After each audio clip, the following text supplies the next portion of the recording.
Warahmatullahi wabarakatuh. Waalaikumsalam.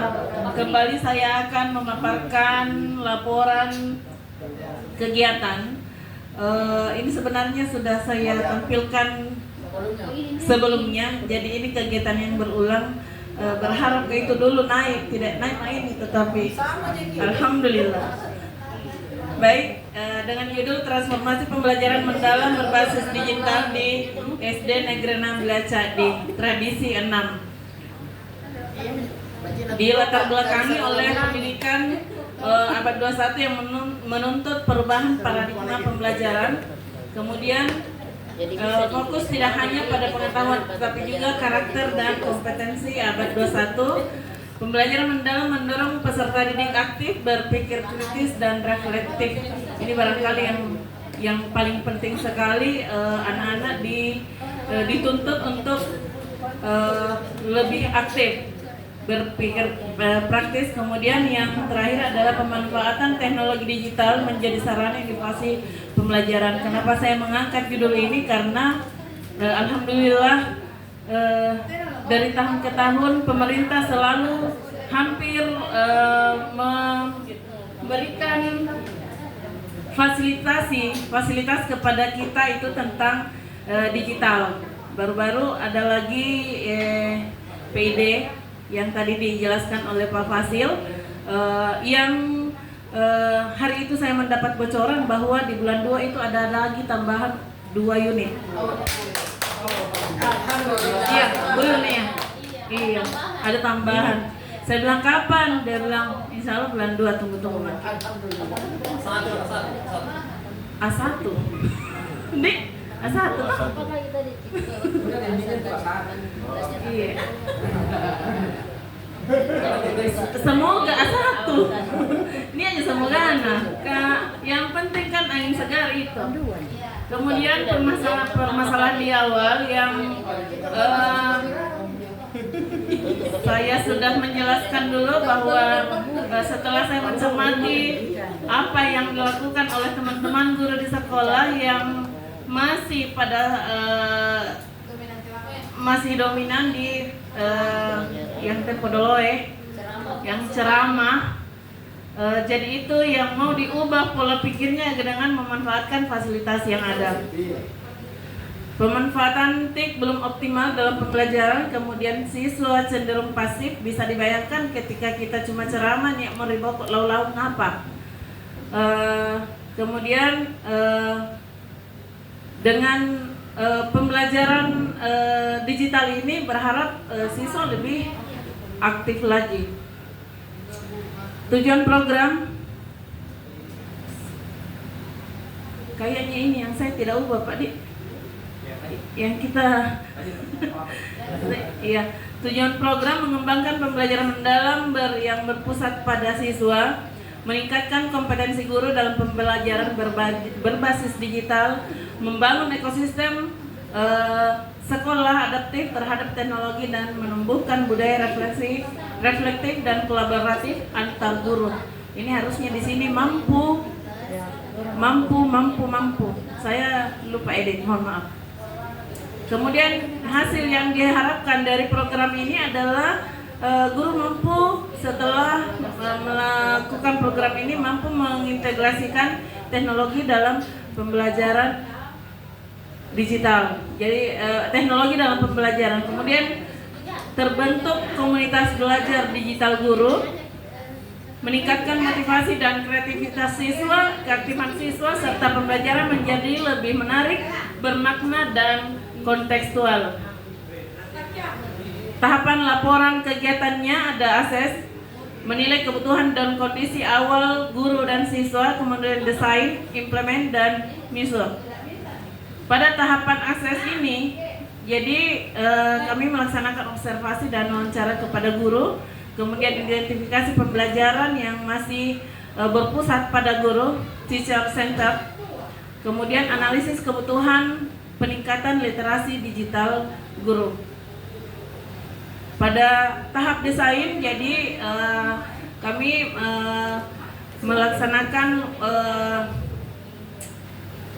boleh dikata IHT saja barangkali ya, workshop dan pelatihan aplikasi digital guru meskipun itu masih di tahap-tahap aplikasi yang lagi viral-viral. Kami belum bisa belum pernah memanggil pakar yang memang betul-betul ahli di sini. Kemudian pendampingan penyusunan RPP mendalam, pembentukan komunitas belajar digital guru dan proyek mini berbasis digital. Kemudian selanjutnya untuk tahap ini adalah penerapan RPP mendalam. Jadi alhamdulillah ini sudah workshop yang pernah kami sudah melakukan workshop untuk penyusunan RPP mendalam sesuai dengan format yang berlaku. Kemudian kepala sekolah sebagai kos dan jadi untuk IHT dengan kegiatan-kegiatan lainnya itu masih saya yang berperan. Kemudian refleksi harian guru dan siswa dan hasilnya adalah keterlibatan siswa meningkat dan pembelajaran lebih kolaboratif. Jadi bisa ada kuis dulu yang survei membuktikan bahwa ketika melaksanakan pembelajaran yang melibatkan digitalisasi itu, mulai dari kelas awal sampai kelas tinggi itu anak-anak lebih aktif, lebih antusias belajarnya karena dengan penerapan konsep belajar sambil bermain. Apalagi sekarang yang dengan adanya PID itu ada yang viral mungkin sekarang itu yang game tarik tambang itu, anak-anak sangat antusias sekali belajar. Jadi betul ya, yang matematika Pak. Kemudian selanjutnya adalah ini surah apa ya? Pengukurannya ya. Ukuran kreativitas guru lebih meningkat. Jadi di sini setelah kami melaksanakan IHT, meskipun masih di tahap-tahap awal itu, alhamdulillah teman-teman guru itu selalu tertantang untuk selalu mencari yang baru. Kemudian yang saya jelaskan tadi bahwa siswa itu lebih aktif daripada pembelajaran yang metode pembelajaran sebelumnya. Kemudian tantangannya adalah lagi-lagi adalah waktu. Jadi kadang kita sudah menyepakati untuk melakukan kombel digitalisasi tanggal sekian, bulan sekian, jam sekian, tetapi dengan teman-teman yang berbagai macam kesibukannya itu tercancel lagi. Kemudian change-nya perubahan adalah insya Allah kami tetap memprogramkan untuk pelatihan terus-menerus, lanjutan dan penguatan komunitas belajar.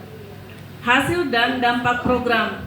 Jadi di sini paling terlihat adalah perubahan mindset guru terhadap teknologi yang darinya awalnya bisa dikatakan gaptek, bisa berubah menjadi sedikit melek teknologi. Pembelajaran lebih interaktif dan kontekstual itu sudah pasti. Kemudian guru lebih kreatif mendesain pembelajaran dan budaya reflektif dan kolaboratif tumbuh di sekolah. Jadi peran saya sebagai kepala sekolah itu jadi sebagai hebat dulu menaikkan leader, iya, aktivator. Kemudian memberikan ruang bagi guru untuk berinspirasi dan berinovasi, bereksperimen dan membangun iklim sekolah positif dan kolaboratif. Saya memang selalu menekankan bahwa jangan ada yang berkotak-kotak, karena itu adalah pemicu dari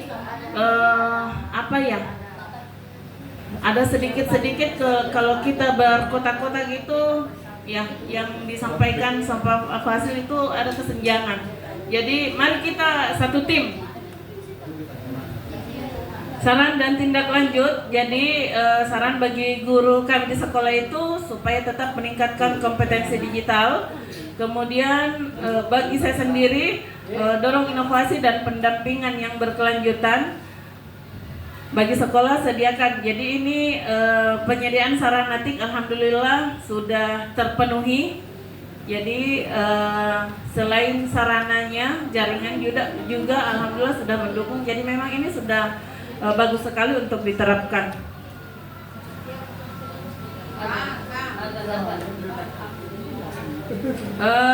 Kemudian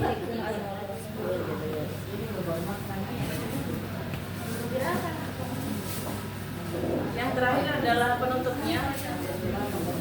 Di sini OJT menjadi titik awal transformasi perubahan ya. Semoga ini menjadi perubahan besar bagi kami di SD nomor 16 Cadi untuk melaksanakan pembelajaran yang berbasis digital dan berbasis digital.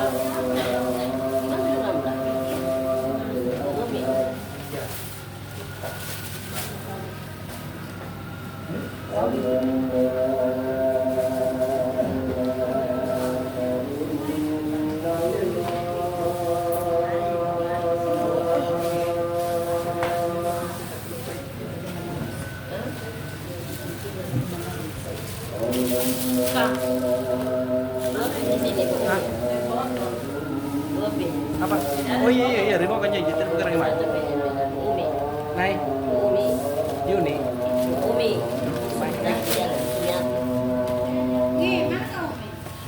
Jalan beli Galampang. Boleh kan? Jom.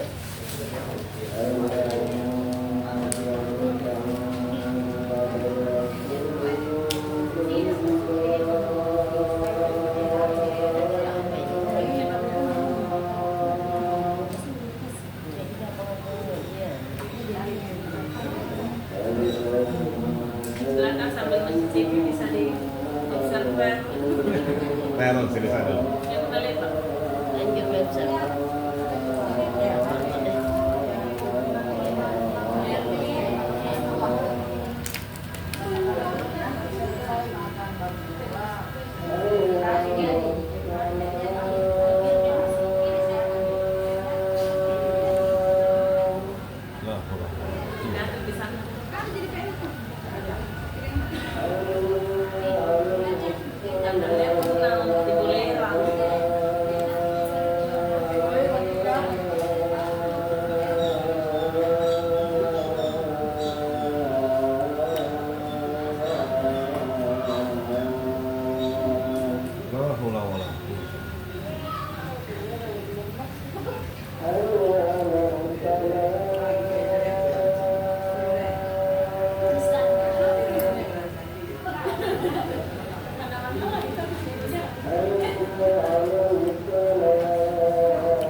Ya, jadi izin sambil menunggu waktu sholat, kita makan juga dan kita efisiensi waktu memaksimalkan satu presenter tampil hari ini tuntas sebelum sholat. Selesaikan dulu Bang. Terima kasih materi paparannya menarik, judulnya juga menarik. Yang ingin saya tanggapi dua hal. Pertama, kemarin ada cilutukan teman, katanya tadi lepasan kamu aja cara ngajar guru waktu nani uji PPG. Iya, mungkin. Siang anjo cara ngajar alwal na boleh por sih ulai. Jadi, Kagak siang ngangka apa nih? LCD. Nah tuh atur ini orang jelalang aja tanan aja ya. Perangkatnya itu sampai 2-3 gulungan. bawa peta dan seterusnya. Itu poin yang memang jadi kritikan buat kita, bagaimana spirit mendigitalisasi pembelajaran itu tetap ada dalam diri teman-teman. Itu satu. Yang kedua, secara filosofis, betulkah digitalisasi itu membawa murid kita kepada ruang-ruang yang lebih berkreasi, lebih inovatif dalam proses perkembangan belajarnya? Problemnya begini, itu saya punya sepupu kemarin itu, dia juga ngajar di SMA. Maka anjon aku menanggap tugas PR, anggap na santai-santai gamma. Ya. Selama ini sana jojana, aneh majik karek-karena. Oh ternyata pai, na foto jinjo naung soal ka, muncul jawabannya. Mana matematika? Cici. Itu digitalisasi. Sekali ya, Cici. Ya. Yang menarik malah gurunya dalam membuat soal ChatGPT. Singkam naik. Jadi papare soal, mami mempoin-poin, kirim ke siswanya. Siswanya memfoto, menulis hasilnya, dan itu karena.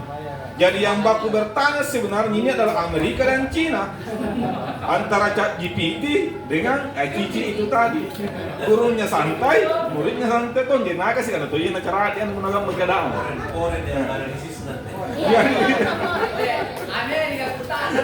Yang mari ke ChatGPT kan kalau tidak salah. Cici Cina empatan. Nah, jadi seperti apa nilai filosofis? Apakah betul ini membawa anak kepada ruang-ruang inovatif, kreatif, dan tip-tip yang lain, atau malah kita malah justru terbelakang sehingga perlu kita tinjau ulang perdebatan ini? Mungkin itu saja dulu. Ya. Jadi luar biasa membedah dari sudut filosofi. Ya, kalau pendidikan kan ada psikologi pendidikan, filsafat pendidikan, sosiologi pendidikan. Ini dalam digitalisasi pendidikan.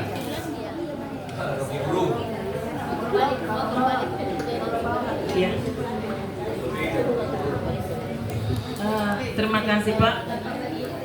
Betul bahwa di zaman sekarang itu anak-anak bahkan kita yang orang dewasa juga itu sangat terbantu dengan ChatGPT, Cici, Gemini dan sebagainya. Tetapi yang kami terapkan di sekolah adalah lebih kepada kuis-kuis yang edukatif. Ya, jadi yang kami terapkan itu yang seperti word wall. Jadi di word wall itu mereka tidak bisa lagi mengintip di yang di foto itu. Jadi dia lebih ke berpikir cepat. Iya, real time istilahnya, real time.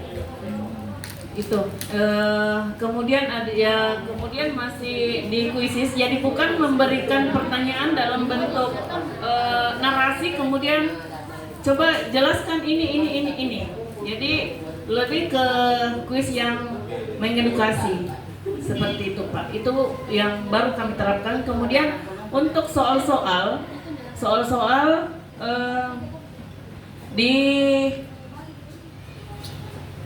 untuk pembuatan soal itu, jadi kami memang menyampaikan di teman-teman silahkan ambil, tiru dan modifikasi lewat baik itu lewat ChatGPT, lewat ruang murid yang ada soal-soal di dalam, kemudian berikan kepada siswa. Kalau ada yang mau memberikan dengan dengan cara digitalisasi, maka disiapkan soalnya, kemudian dikirim besok, disampaikan kepada siswa besok masing-masing bawa handphone, kemudian dikirim linknya dan silahkan di situ juga kan dia berburu dengan waktu ketika dia diberikan soal begitu. Jadi tidak ada waktunya untuk mencari, kecuali kalau memang mungkin kalau tugas di rumah. Kalau tugas di rumah kan bebas anak-anak untuk melakukan aktivitas di rumah, entah itu aplikasi-aplikasi apa yang mereka buka, seperti itu Pak. Kalau ada tuh hal yang seperti itu, misalnya ada hal yang seperti itu. Iya, barangkali itu perlu perlu pengawasan ekstra saja dari orang tua, karena dilihat lihat di sekarang kadang-kadang anak-anak juga menggunakan teknologi tidak pada tempatnya. Jadi pemantauan orang tua di rumah itu yang selalu kita sampaikan supaya tetap menggunakan anak-anak digitalisasi dalam hal yang positif. Kemudian untuk penggunaan yang seperti tadi, seandainya cara belajar, cara mengajar guru itu sama dengan pada saat mereka di pre-teaching di PPG itu memang sangat bagus sekali Pak. Tetapi di guru-guru kami di sekolah, alhamdulillah kami juga sempat pernah mendapat bantuan Infocus. Kemudian dari sekolah itu kami sudah pengadaan 3, jadi itu sudah bisa dipakai di 4 kelas ditambah dengan 2 papan interaktif digital. Tetapi karena yang papan interaktifnya itu yang saya takutkan didorong rusak, maka anak-anak yang ke perpustakaan saja. Berarti dia mobile kelas Ki. Ya Pak, Mobile ya. Mobile, iya. Jadi anak-anak yang ke kelas, yang saya simpan 1 di kantor, ya kelas berapa yang mau silahkan pakai, ada yang di perpustakaan, ada juga di kantor. Kalau didorong-dorong, saya takutnya nanti lama-lama didorong ada sesuatu. Iya. Terima kasih. Paron.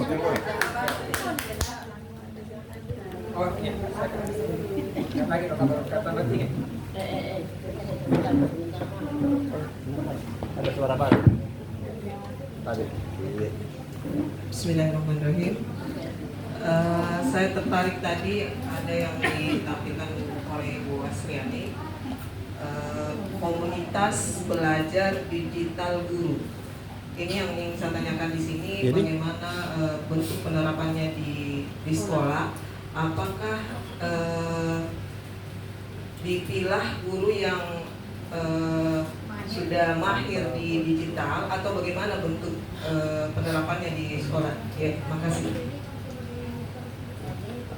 Iya. Ya, terima kasih Bu.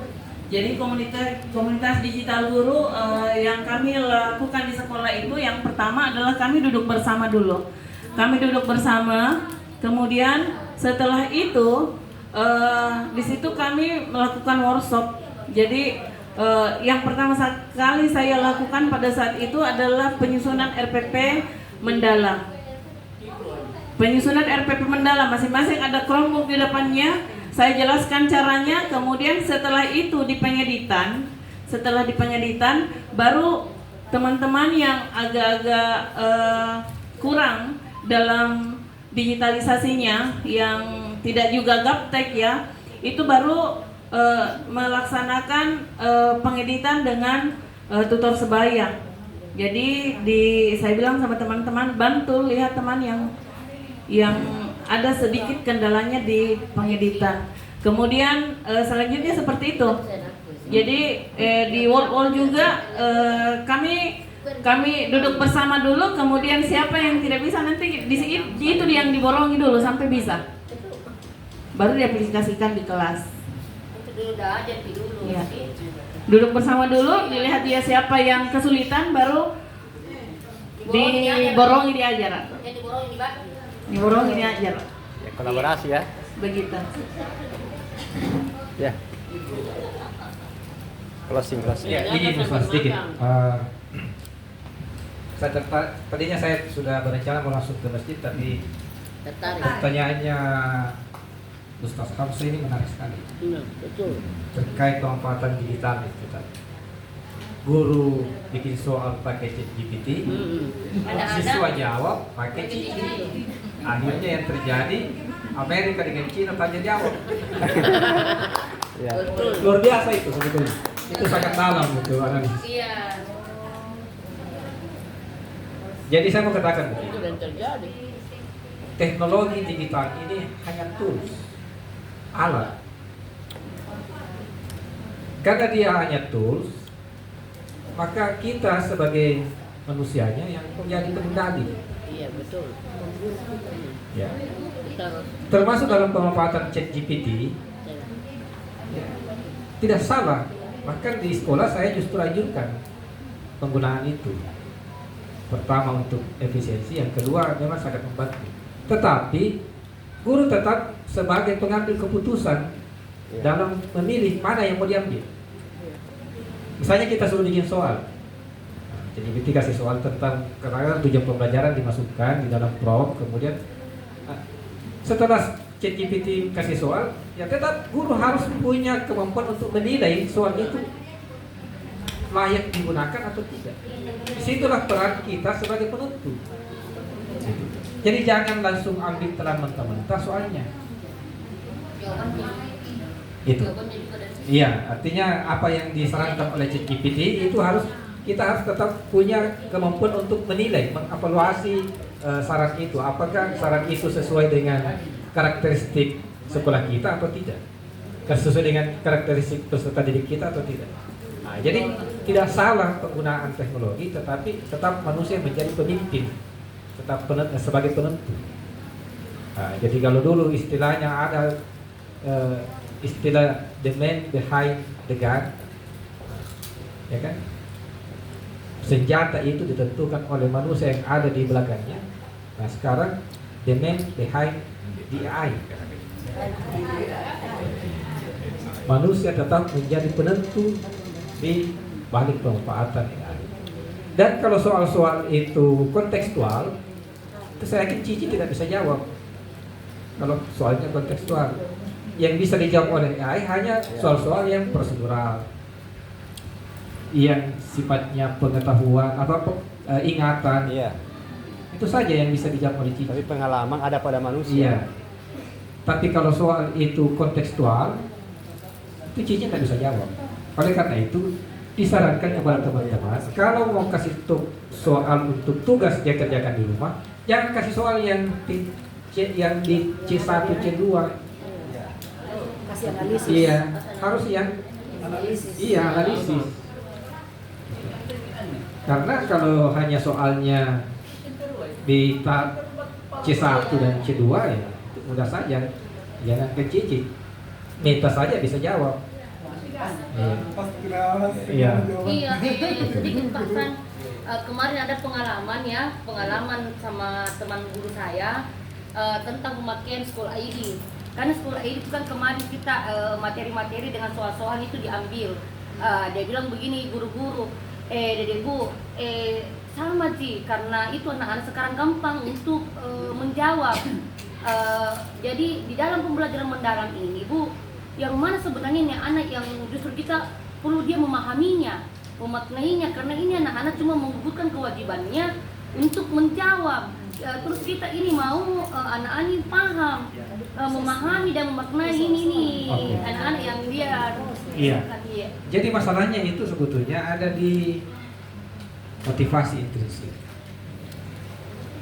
Kalau motivasi intrinsiknya siswa kita sudah bisa dibangun, maka dia bukan lagi seperti yang tadi Ibu Henny katakan, anak-anak hanya sekedar menggugurkan kewajiban, dikasih tugas bukan untuk belajar, tapi dikasih tugas hanya untuk menjawab. Setelah dia jawab, maka dia anggap sudah gugurlah kewajibannya. Padahal tugas itu diberikan oleh guru sebagai bagian dari pembelajaran. Supaya dia belajar, maka dia harus kerja tugas. Dalam proses dia mengerjakan tugas itu dia sudah belajar. Tapi itu yang tidak dilakukan oleh siswa kita. Menjawab tugas hanya sekedar menjawab. Tidak ada proses belajar di dalamnya, sehingga jawabannya bisa dia peroleh dari mana saja. Nah, jadi itu tadi kuncinya ada di motivasi intrinsik. Bagaimana kita orang tua, guru membangun itu dulu, sehingga tugas dikerjakan memang untuk belajar, bukan sekedar menjawab soal. Adapun penggunaan cici dan lain-lain itu hanya sekedar untuk memvalidasi jawaban. Setelah dia jawab, benar kira-kira jawabanku, nah, bisa dia validasi dengan meminta cici jawab soal itu. Nah kemudian kembali lagi, kalau hanya sekedar soal-soal C1, C2 itu bagusnya gunakan kuis langsung. Ya. Di dalam proses, jadi cukup digunakan dalam proses pembelajaran, bukan dijadikan soal. Ya, misalnya kita kasih Kahoot, nah, dia kan ya, katakanlah 5 nomor Kahoot. Nah, kalau ya. Maka itu dia kuis interaktif, jadi langsung dijawab. Waktunya membuka. Itu, jadi itu barangkali Pak Ustaz, bahwa pemanfaatan teknologi digital ini, ya itu tidak bisa kita hindari. Tetapi bagaimana kita tetap sebagai pemimpin, sebagai penentu dalam pemanfaatan teknologi digital. Nah, terakhir saya mau minta Ibu Astriani tolong buka Google, baru ketik rumah pendidikan. Ya. Ya, itu sudah muncul. Oke, coba kita ke bawah. Itu di ruang murid. Kita dulu ruang murid. Terbaca ini. Kebawakin lagi.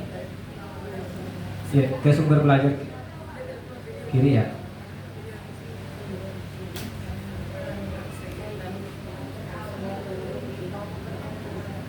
Ini saya mau berikan sama Ibu Astriani bahwa di ruang murid itu ada aplikasi, ada pilihan atau ada fitur game interaktif di hampir semua mapel.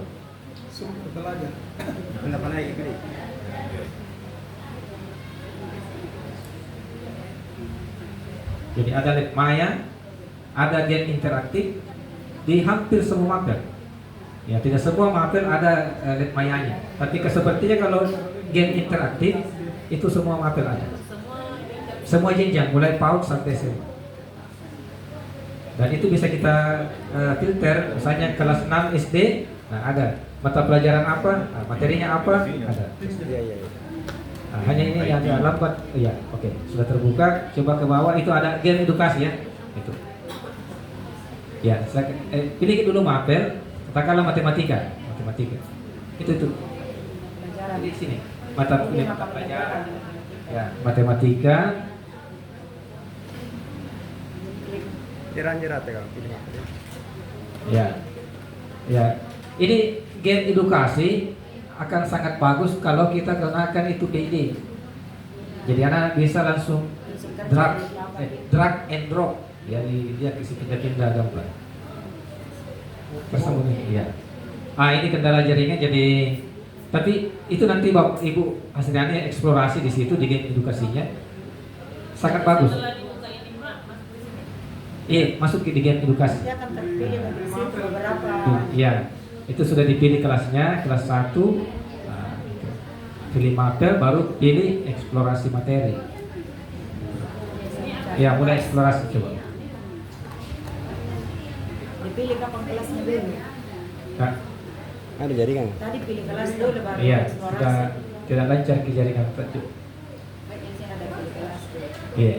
Nah, jadi nanti kita eksplorasi lebih lanjut dan itu akan sangat menarik kalau kita buka ini di PID.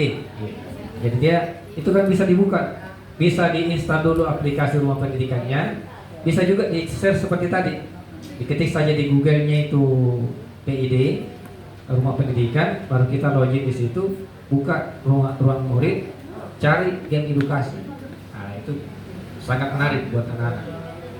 Itu salah satu tambahan pilihan terkait pemanfaatan teknologi digital. Dan rumah pendidikan ini memang produk resmi dari kementerian. Jadi semua yang ada di dalam itu sudah melalui proses kurasi. Silahkan dimaksimalkan pemanfaatannya. Jadi selain dari aplikasi-aplikasi yang sudah diterapkan di sekolah, nah ini bisa jadi pilihan juga bagi teman-teman guru. Utamanya kalau kita mau buat pembelajaran itu lebih interaktif. Ya, saya kira itu Ustaz yang bisa saya tambahkan. Terima kasih. Assalamualaikum warahmatullahi wabarakatuh.